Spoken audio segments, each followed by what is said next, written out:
The following is a Comfortably Zoned Radio Network production. We are back. A Bitter Cup of Coffee, the podcast. I'm Ralph Tyko with the Comfortably Zoned Radio Network, and I would like to introduce the host of the show, Doug Gladstone. How are you, sir? Well, Ralphie boy, thank you very much. I always appreciate spending some time with you. How is the weather out there in Alameda, Two old Jackson Heights guys getting together is always good. Joseph Pulitzer Intermediate School 145. That is the basic. I tell you, I'm older than you because when I went there, they called it a junior high school, not an intermediate school. So the times, they are a-changing. Ralph, you're older than me because you were born before me. That's really it. Well, that's the thing. Hey, we have a guest, and yeah, but no, wait a minute. I just want to know, and you'll see it's a ham-handed segue to introduce our guest. But how's the weather out there where you are in Alameda, California, right now? Well, right now it is 65 degrees. Little cloudy. We've had sun for the last 3 or 4 days. It's going to rain tomorrow. It's going to be a beautiful weekend, and spring has sprung. I'm delighted with that. Baseball season has started, and as a Met fan, it's the best start they ever had. So how can I complain? No, you can't. I know our guest tonight. I could find a reason to complain. Sure. Oh, we all could. That's in my nature. It's in my genetic makeup. But it's in your DNA. Yeah. Right. Well, our guest can definitely complain, not because of the weather, because it's always sunny in Philadelphia. I'm sure all you movie and trivia buffs will appreciate that pop culture reference. But he has a reason to complain because he was with the New York Mets for exactly one batter in one game. And he made his fame, his notoriety, as it were, not a bad notoriety, a great notoriety, in fact, in the city of brotherly love, thus the ham-handed segue. He enjoyed one of the finest seasons a reliever can possibly experience for the Philadelphia Phillies. And this would have been, if my memory serves correctly, this would have been in 1972 when he had a sterling ERA of 2.75. Ladies and gentlemen, he is a Hall of Famer from Florida State University. He comes to us today way of Canton, Georgia. He was born in Danville, Virginia. It is my great pleasure to introduce to you his given name. I'm going to have to ask him to pronounce it for me, but all baseball fans should definitely know him as Mac Scarce. Mac, thank you very kindly for joining the program today. Well, thank you very much for having me, Ralph. I appreciate it. And it was 1973. You know, you do better if you call me Doug. I'm the younger one. Okay, Mac, call me Ralph, okay. And you can call me Zig, whichever one you'd like. But call Doug, Doug. He's the man that deserves it. This is kind of funny because our first guest, Tom Johnson, who you played with for the Minnesota Twins. After I listened to it, yeah. Yeah. Well, did you know Ralph kept calling him Tim? So I guess it's only fitting that you should be calling me Ralph. Sorry about that, Doug. But the year was 1973 with Philly. Was when I had my best year. 72, I came up halfway through the year, and I always tease that in 1972. That Steve Carlton and I won about 50% of all the games that Philly won that year. I don't know if anybody knew that, but they won 59 games, And Carlton won 27 on his way. And Carlton and I won 28 together. He won 27 and I won 1. So, but that was in 72. 73 was when I was there, for a full year. And the win-loss record wasn't that good, but I think everything else was pretty respectable. And I want to amend my comment. Yes, that Sterling ERA, actually it was lower. It was 2.42 in 52 Correct. appearances. You saved 12 games, and you were a man who appeared in 159 games, all in relief. You saved 21. You won 6 others. Your lifetime earned run average in 209 two-third innings was 3.69. Yet, as you and all of the listeners on this program know, you were one of the 644 poor, unfortunate souls, another pop culture reference, who does not get a pension, a true pension. And to give all of you folks, if you're just tuning in for the first time, and we hope you make a habit of it, but if you're just tuning in, or even if you're a repeat customer, what happened to Mac and the 643 other men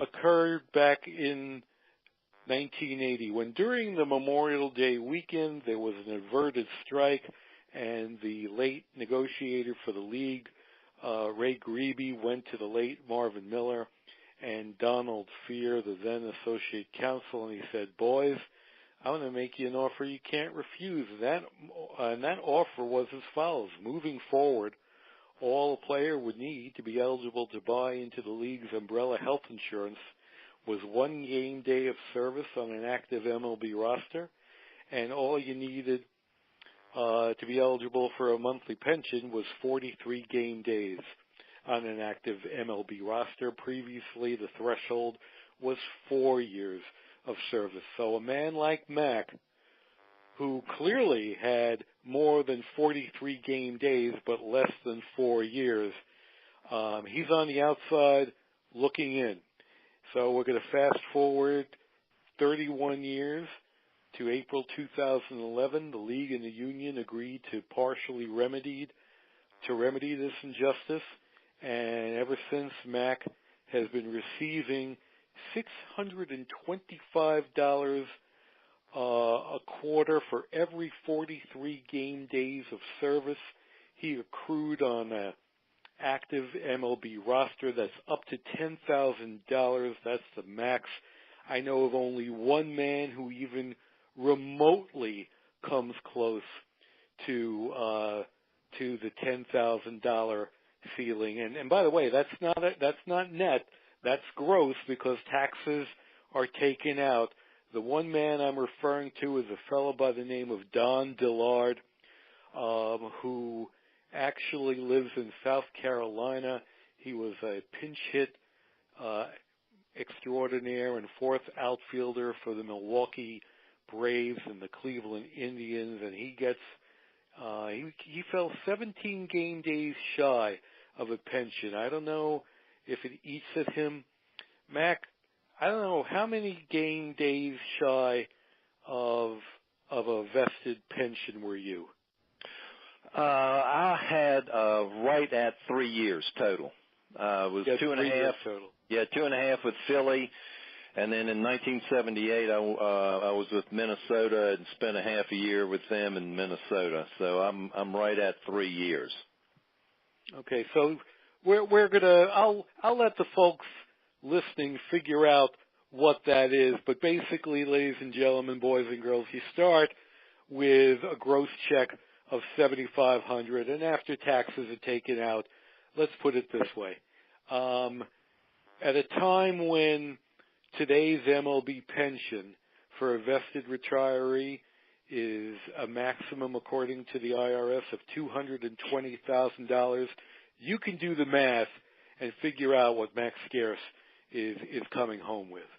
Let me jump back a minute. You mentioned the Phillies, and you mentioned the Twins, you don't mention that one batter for the New York Mets, do you? Who'd I face? Richie Hebner. Oh, the great with the Pirates. Yeah. Skip Lockwood's friend. We were in Pittsburgh. Up. Pardon me? Skip Lockwood's friend when he was growing up. Oh, okay. Okay. I didn't know that, but he's a hitter that I faced in Pittsburgh and gave up I think it was like a blue single to left field, and the run scored, and the game was over. You know, the funny thing is I got traded about 4 or 5 days later. The funny thing is about Richie Hebner, gentlemen, as you may or may not know, and our listeners may or may not know, Richie Hebner during the off season, you know what he did? He dug ditches. He was a grave digger.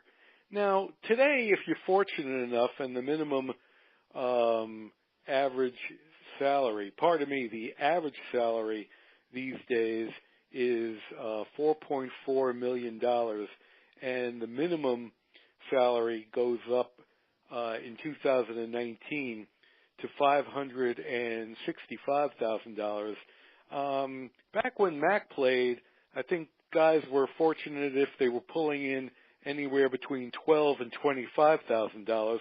So they had to work in the off season. Our friend Steve Grilly, who's the irony of Steve's situation. Steve, of course, is the father of Jason Grilly.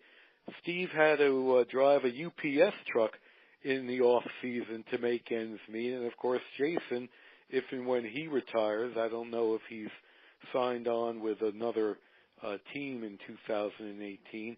Jason will get a pension, but the father won't. Hank Webb is in the same situation. Hank Webb. Yeah, I know Hank. I played with Hank in another former Puerto Rico. Met. Yeah, played with him in Puerto Rico. Yeah. Yep. But when I was playing, I was either playing winter ball or I had a job to make ends meet.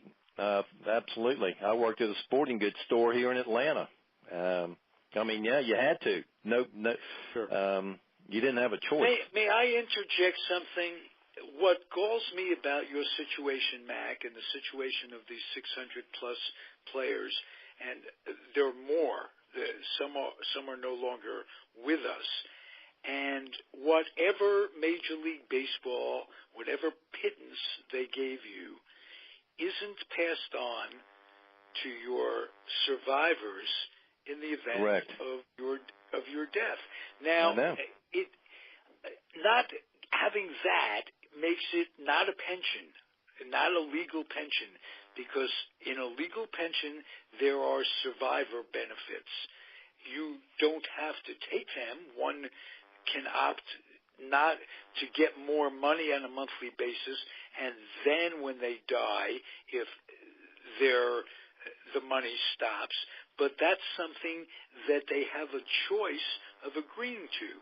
If I'm not mistaken, you didn't have a choice, and there's no way to pass on any money to your survivors with or without your consent in the event of your death.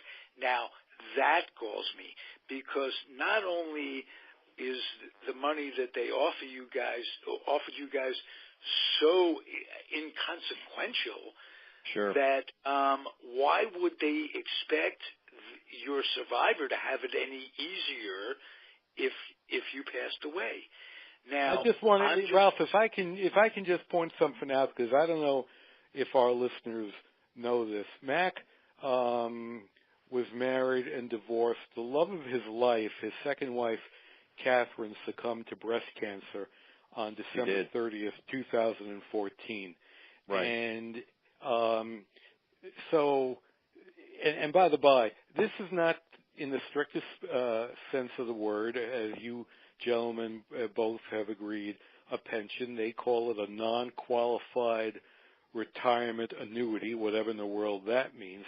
But should Mac, not be around in the foreseeable future, or we hope that you're alive as long as Methuselah, the money he is getting, that pittance of a payment, would go to his daughter Amanda or his 2 grandchildren if it was a true pension. But right. It's not. So why don't you pick up on that theme? If it's called an annuity, there are survivors' benefits from the annuity.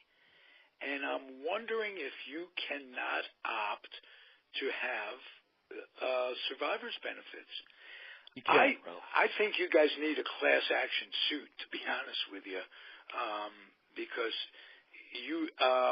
there is no judge in the world that would turn you down, given what the Players Association decided to do to help the players in the old Negro League. And for those of you out there, that's what it was called. So I use the term respectfully. Certainly. That league produced players who, because of the situation, couldn't get into Major League Ball. Well, guess what? They went back and took care of these guys in a far more humane way than they took care of and rightfully so, I might add. They should have taken care of these players, but they also have an obligation to take care of the players who were so instrumental in the history of baseball. You pitched one pitch for the Mets, you lost the game. That's a part of history, right there. Right. The reason I begged Doug to do a podcast show is because I was so outraged when I heard this that I want to spread the news and have this network be a part of eventual change. And I think if we can get some legal representation going, things will look up for you and your compadres, some of whom don't really need the money. Yeah. Well, listen, he's not a Padre. He's a Philly. So let this Philly. Let this Philly. Play on word there. It's a junior high school. But your compadres, I said. I agree with what you said, Ralph. And there's probably more than 3/4 of us that could certainly use the pension. When we get, I'm almost 70, and with the type of business I was in, and with Kathy's illness, I spent a lot of money, and there's some of us that we don't see retirement in the near future. We have to work to make ends meet, and a pension that would be equal to what the guys get now that have the same service that I have would certainly be welcomed. I can tell you that, and it's always been amazing to me that we were excluded. I never understood how that could happen. You're either in or you're out. It's either we all can have this under the same terms, and if they don't want to change them, then change them back to where they were. You got to have 4 years. How would those guys like that? You think you get a rise out of some people if you say, well, we're sorry, but we're changing it back to pre-1980, and you got to have 4 years in to be vested, and the guys that don't have 4 years that are getting pensions, well, start next year, you don't get it. You go on the same thing that we got and see what happens there. Mac, you alluded to your business, and a lot of people, and I had this conversation with Mac prior to the taping of this podcast, so he knows where I'm going with this. But I, of course, have tried to promote this cause and this injustice for it's going on now 8 years. And to tell people about the inequity that these men, such as Max Scarce, have experienced. Well, I thought I had a live wire with the sports editor of the Atlanta Journal-Constitution, a decent man named Ray Cox. And I told Mr. Cox about Max situation. He was well acquainted with Mac, but he came. Apparently, he did his own due diligence on you, Mac, and he said, "Well, wait a minute, Mac Scarce made a lot of money in real estate and mortgage banking. He doesn't need a pension." So that's what I'm up against. The man missed the whole point. The man missed the whole point. Which is, of course, what Mac told me. Well, this is what, of course, Mac told me. It misses the point, and as he just so emotionally put it, he went through a fair share of money when his late second wife, Catherine, passed. Yeah. First of all, Mac, my condolences. I am so sorry that you lost the love of your life. Thank you. There's nothing I can say. However, whatever your situation is, it should be a brotherhood where everybody gets the money. Right. And you shouldn't have to justify your needs. You shouldn't have to even tell them what your situation is. Exactly. It isn't about needs. It's about fairness. Sure. And that's all. This is where the equity issue that you talked about, fellas, how the veterans of the Negro Leagues are receiving monies. They are technically classified, I don't know if you knew this, Mac, as charitable donations. But what gets my goat, more so than the Billy Goat Tavern in Chicago, what gets my goat is how the pre-1947 players, men like Dolph Camilli, the 1941 NL MVP, on average, they were awarded in 1997 $7,500 to $10,000 a year. There was no qualification. There was no 43 game days of service on an active roster. Just give you guys, and I'm sure you'd all agree, just give you a straight $10,000. That's more than sufficient, I think, because, MLB is not going broke. MLB, the average team value as of 2016 is up 19%. $1.54 billion is what each club is appraised at. They've made $500 million, the league, since 2015. And by the by, the players' welfare and health benefits fund sits at almost $3 billion.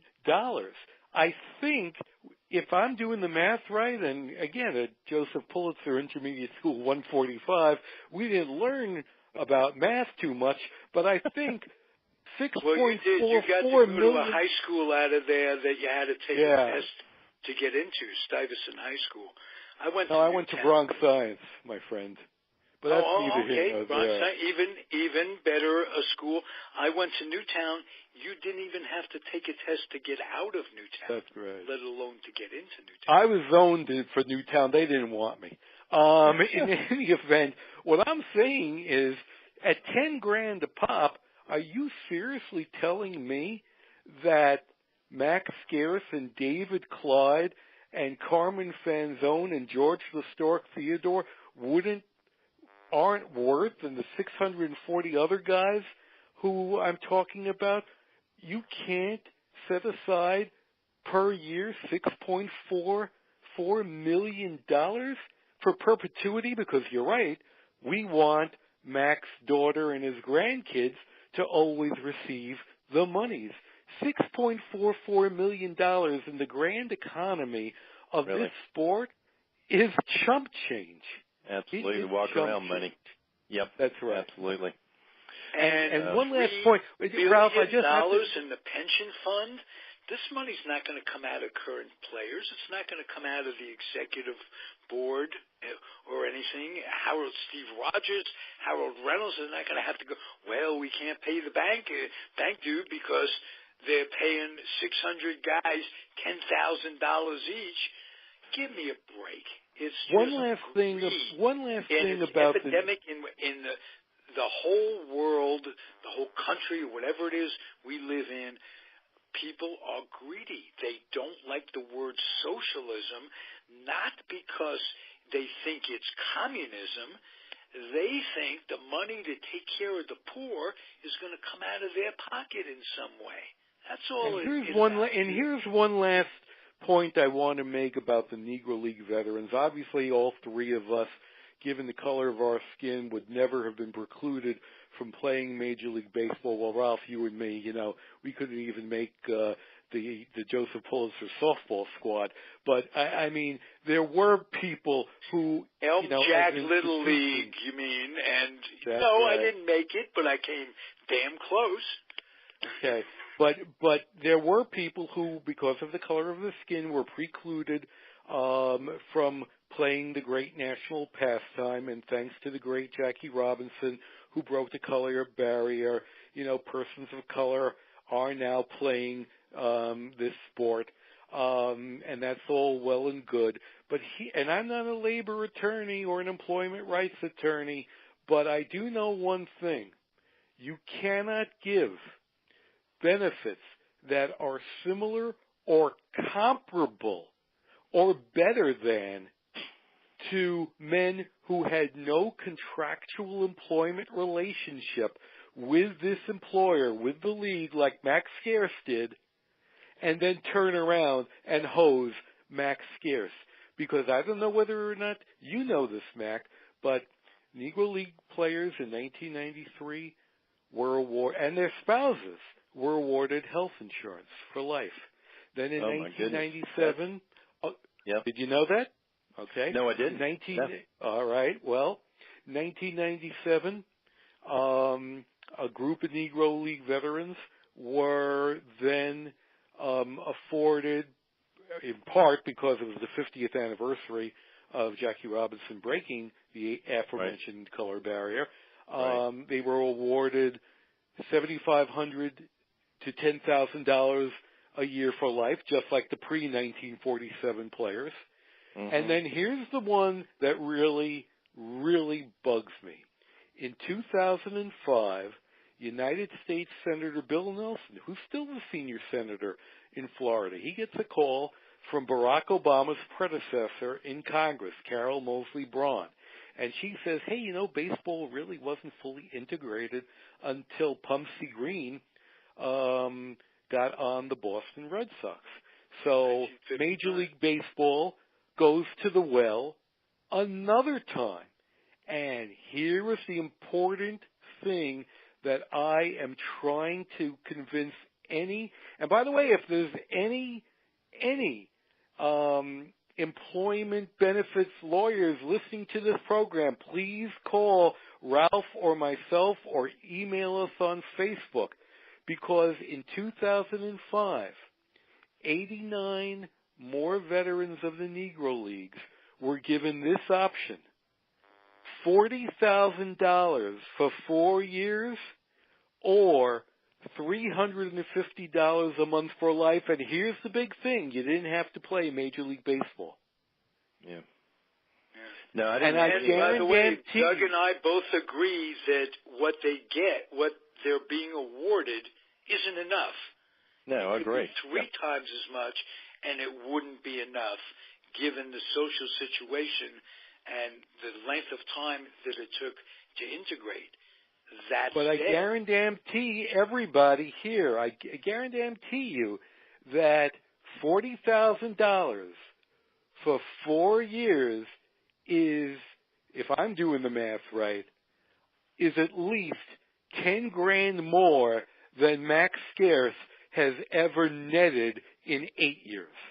No doubt. Yeah. Oh, yeah, it's a heck of a lot more. For sure. A lot more. Okay. Yeah. I mean, because I don't take a second to change this subject, and then Doug will get back to it and find out a little bit about your career, if I may, and try to humanize you a little bit. Okay. May I ask you how it came to be that you played pro ball? Were you in the draft? And who told you that you were going to the big leagues when the time came? Okay. Well, I'm from Richmond, went to high school in Richmond, Virginia, and was lucky enough to get a baseball scholarship to a junior college in Florida. It was Manatee Junior College at the time, which is in Bradenton, Florida. And I played 2 years there. After that, I got a scholarship to Florida State. So I played 2 years at Florida State. And after my senior year, got drafted by the Phillies in June of 71, and went to the Carolina League, A-ball Carolina League, and played the rest of the year there. Remember a teammate of yours named Bill Bigley, a shortstop? Just out of curiosity. No, don't know him. Mm-hmm. Okay. But anyway, I played the rest of the year there, went to Instructional League in the fall, and then in 1972 played Double-A in the Eastern League for Jim Bunning and got called up in July. So Jim Bunning is the one that told me I was being called up.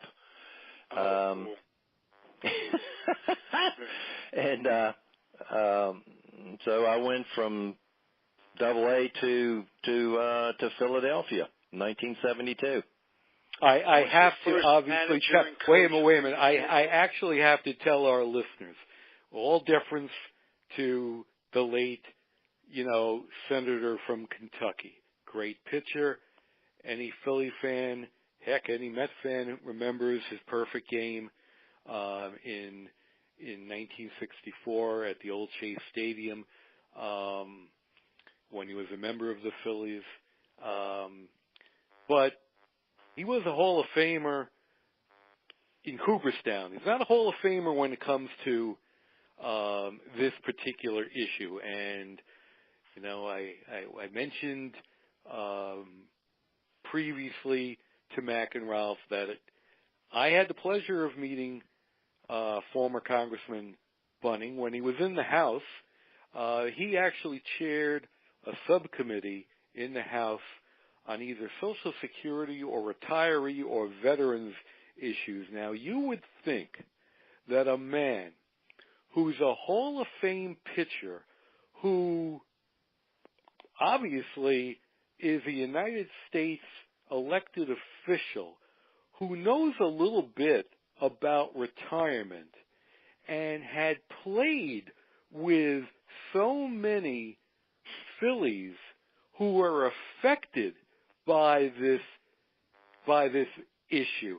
I'm speaking in generalities, but one comes to mind. I know Mac didn't play with him, but Fred Moneybag Qualters.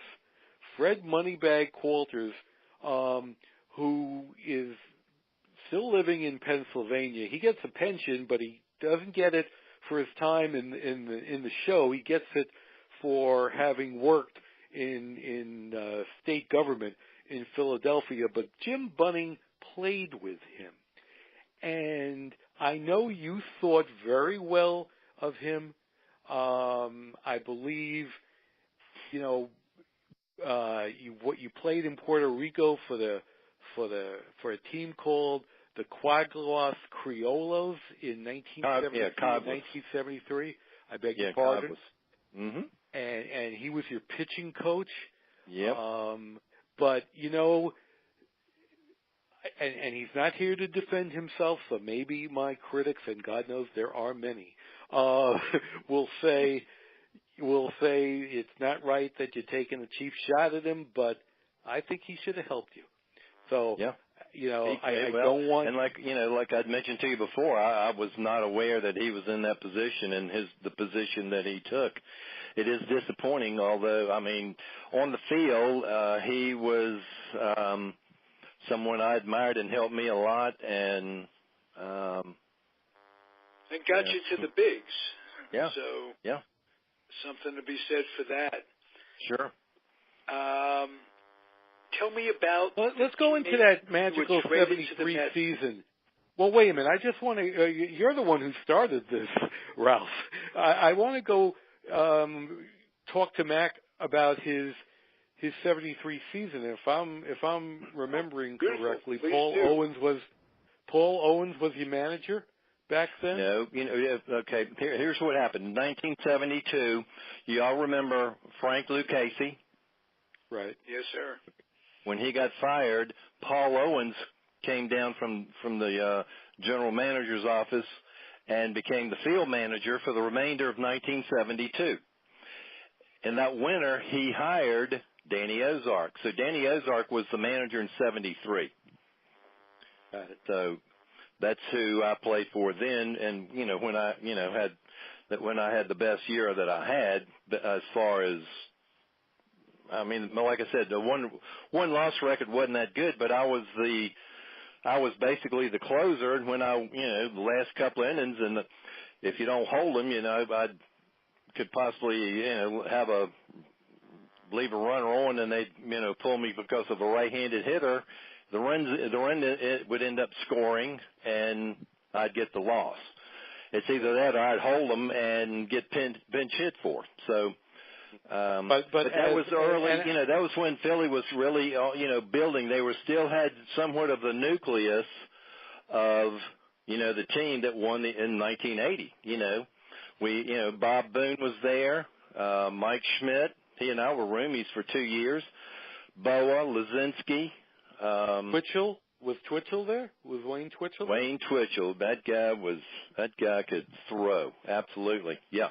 And he was a real good friend of mine. Twitchell was there. He made the All-Star team, and he was our representative in 1973 for the All-Star team. He was good. And I wonder if the Bennett brothers, Paul Bennett, did you come up with one of those pitchers from No, I didn't. No, okay. I did not. Well, according to your biographer, and when I say biographer, from the Society of American Baseball Research, a gentleman who we both admire, and he's probably going to be downloading this program, Rory Costello, back in that magical 73 season, no one could hit you. No one could touch you. Lefties hit 216 against you. Righties hit 221 against you. I mean, you were just phenomenal. I had a great year, and I was healthy the whole year, and it showed, I suppose. And did you get good coaching? Do you attribute communication with your pitching coach? I wish I could say yes, but no. I would say no.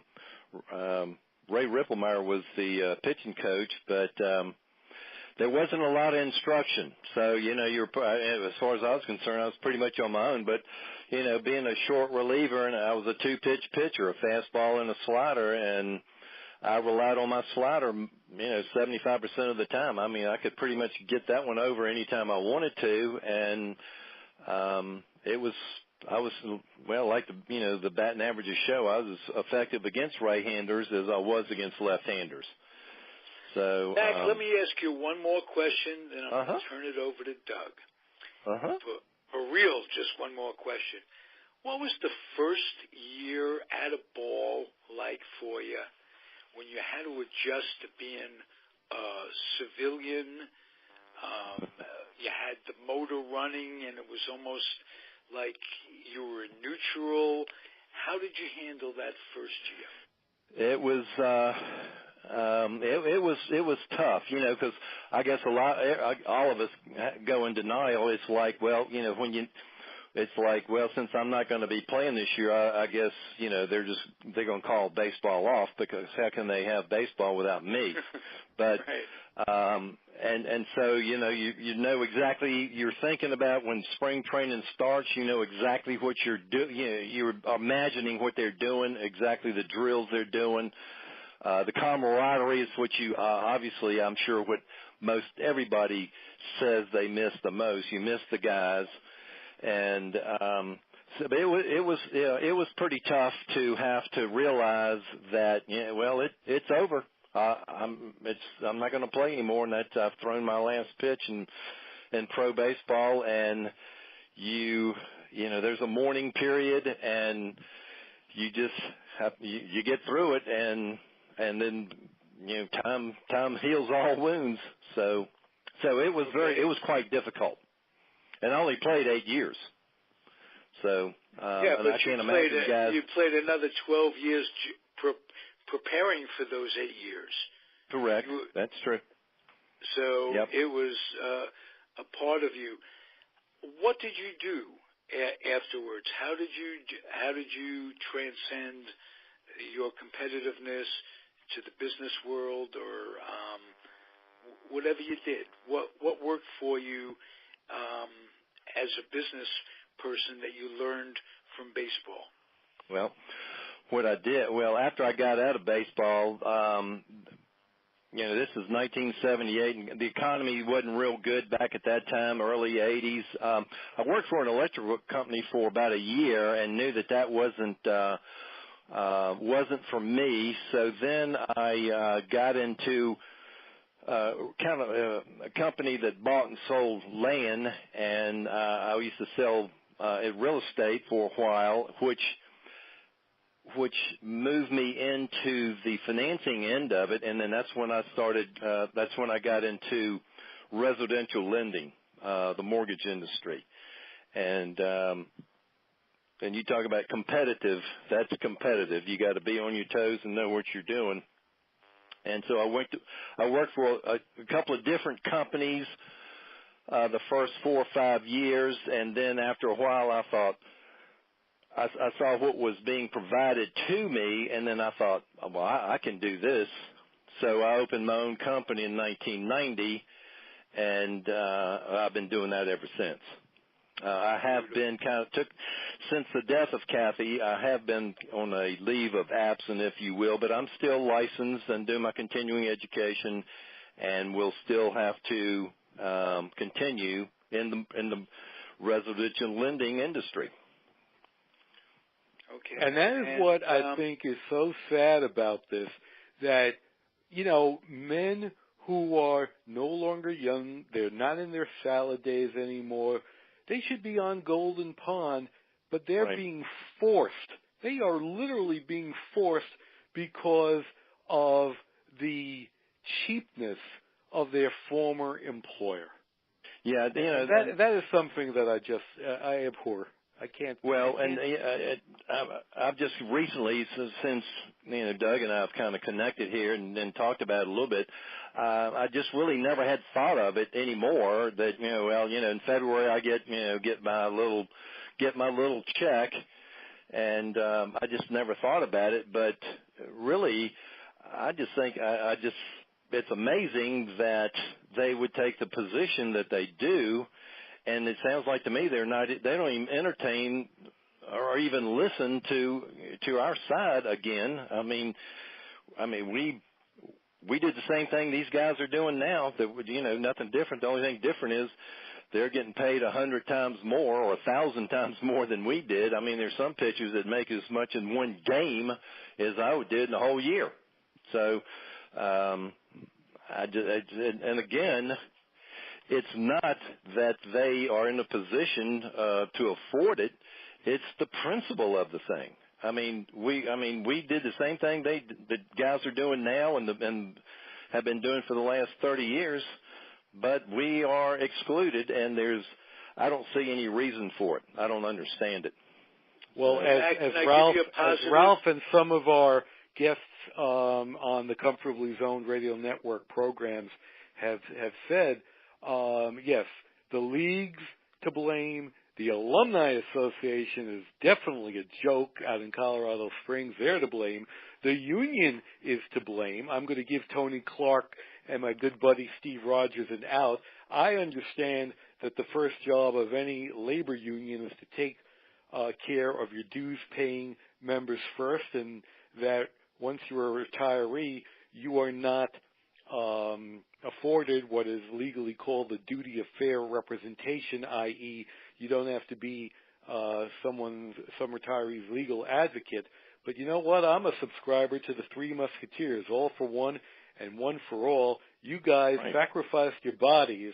You stood on picket lines. You endured work stoppages. You went without paychecks.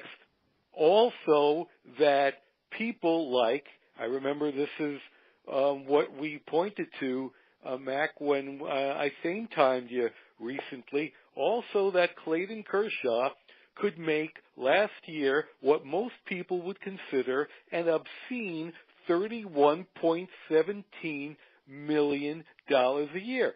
And granted, no one's begrudging him that. No, I think it's terrific.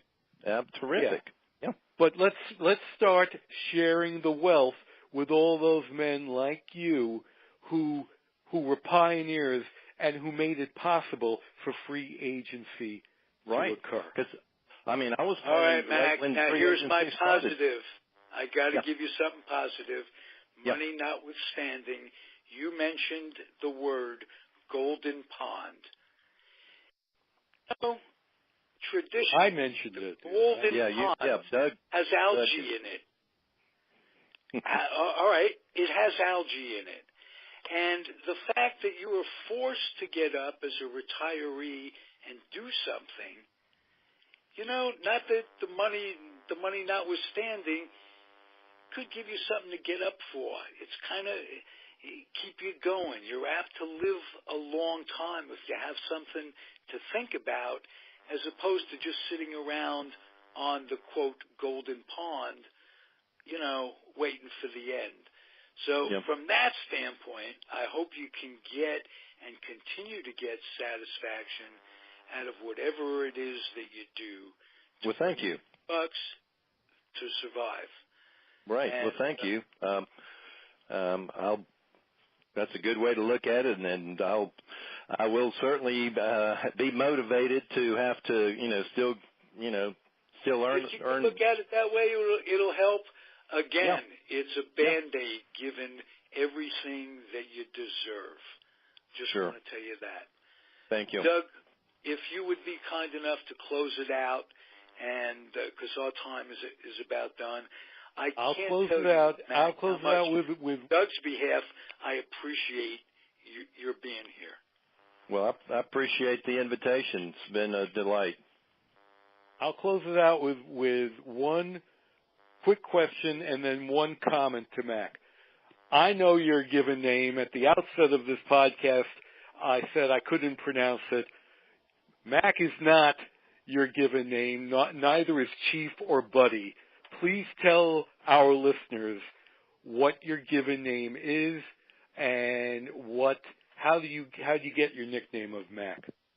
Okay. My name is Garrett McCurdy Scarce.